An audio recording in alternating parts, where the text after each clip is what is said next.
But that's her identity, being the responsible one, being the serious one, wanting respect. Well, wanting respect, that's easy to understand. Trustworthy, wanting respect, that's good energy. That's the sun trine descendant. But since the sun and Venus are squared to Mars and Neptune, the minute someone's compromising or isn't living properly or living wrong or getting evasive, it's diminishing the respect. And it's costing money, it's getting confusion. That goes against her identity. Okay, but she's trying to project business. So let's do business. Let's make a deal. Let's make something.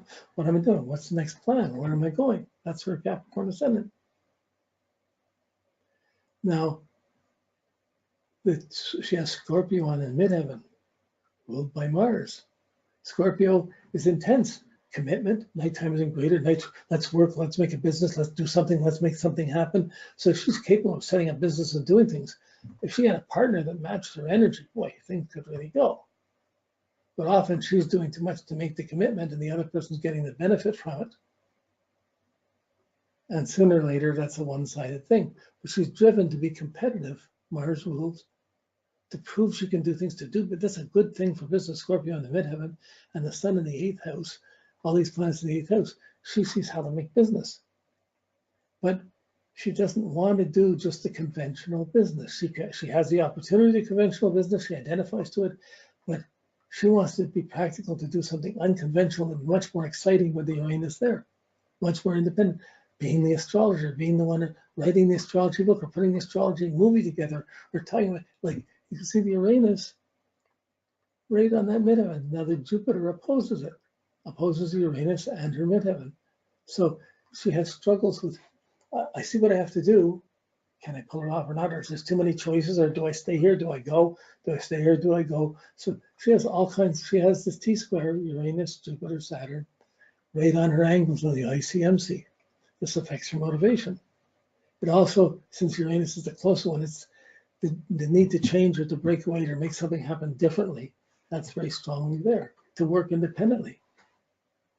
She has a beautiful chart to be the astrologer. You know, but it's, she gets the excitement, she gets going, but it takes so much time to keep up to what she set in motion. And then everyone's coming in and you don't always want to, like the bartender talking to all the people with their problems, the astrologer talking to everyone with their problems. Normally you don't want people to talk about your problems and they come into your house. You usually want to have a business place where they're coming in, you both can walk away. And it's an outer interaction, but the need to do something committed and dedicated, to be serious, to be trustworthy, to accomplish something, that drive is there. That Scorpio is there in the 10th house, ruled by Mars in the 5th, which is trying to be more creative. So one part of her identifies the practical business. The other part is trying to do it independently and wing it. And maybe I could do 2 or 3 businesses, that Mars in Gemini. Often is considered a work someone does. But there's the stability and the diversity and the instability. Boy, it would be hard to be stable and stay at one job for any long time with that. Because as soon as it would get going, Mars, Saturn would come and make it boring, sheer tedious, and Uranus would be saying, let me out of here. And that's a constant dialogue for her. So she has changed countries and moved distances to take different jobs on. And she isn't even sure what she wants. She can get something set up, but if she's isolated and alone doing that, like writing's a very lonely thing, she's not meeting people and getting the feedback she needs, it's going to be hard to maintain it. So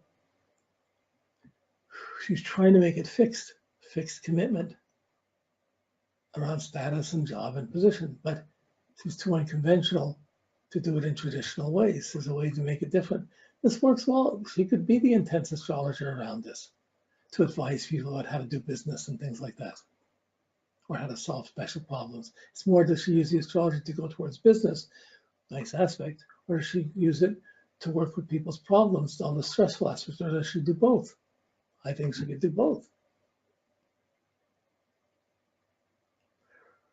Cancer on the descendant, it's setting. She takes personally every reaction, anything that comes in. She's putting up to the midheaven is very competitive at what she's putting out. But when she starts reacting and taking things in, it means something. Someone's reaction is important. Who advises her, who talks to her is really important, and she takes it personally.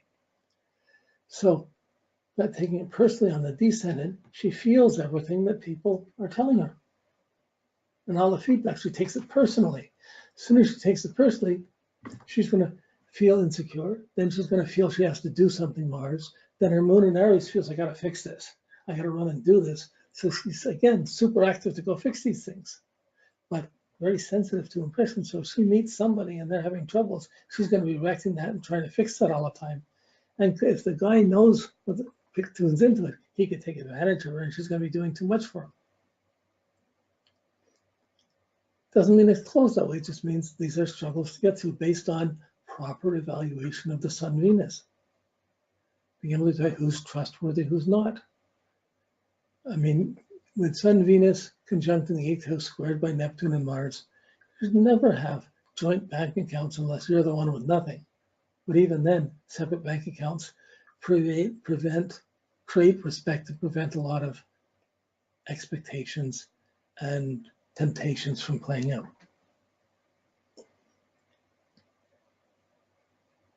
So even with like her 8th house of shared resources and social meaning, the 7th house being her relationship, how she responds, how she takes things personally. Through her moon, she takes them in personally. As soon as she takes an emotional impression in personally, that emotion's on the relationship section, then it goes down, then her moon is going to feel what needs to be done.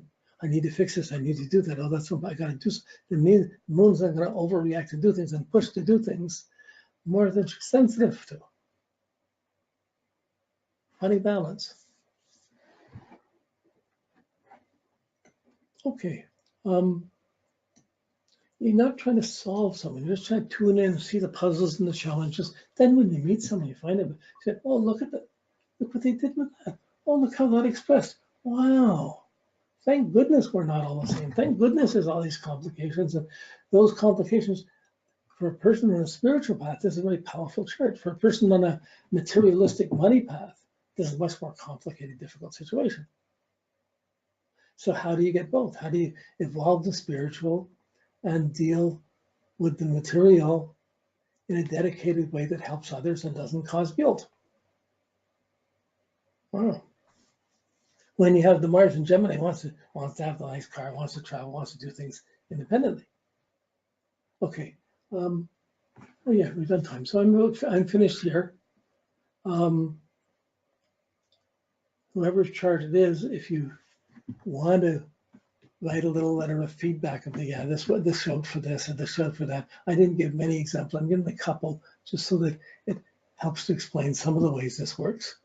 But